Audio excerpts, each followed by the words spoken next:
வானத்தில் இருக்கும் சூரியன் தாத்தா தினமும் பூமிக்கு வெளிச்சத்தை அனுப்புவார். பார்ப்பதற்கு அது வெள்ளை நிற வெளிச்சம் போல தெரியும். ஆனால் அந்த வெள்ளை வெளிச்சத்திற்குள் 7 வண்ண நண்பர்கள் ஒளிந்து இருப்பார்கள். ஒரு நாள் காலையில் இந்த 7 நண்பர்களும் ஊதா, கருநீலம், நீலம், பச்சை, மஞ்சள், ஆரஞ்சு, சிவப்பு கைகோர்த்து கொண்டு சூரியனிடமிருந்து பூமிக்கு ஓடி வந்தார்கள். பூமியைச் சுற்றி வளிமண்டலம் என்ற காற்று மண்டலம் இருக்கிறது.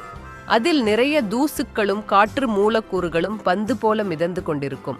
இந்த 7 நண்பர்களும் இந்த காற்று மண்டலத்திற்குள் நுழைந்தார்கள். இங்கேதான் வேடிக்கை நடந்தது. சிவப்பு, ஆரஞ்சு, மஞ்சள் நண்பர்கள் மிகவும் ஸ்ட்ராங். அவர்கள் காற்றில் இருக்கும் தடைகளை தாண்டி நேராக பூமிக்கு வந்து விட்டார்கள். ஆனால் நம் குட்டி நீலம் மிகவும் சுட்டி.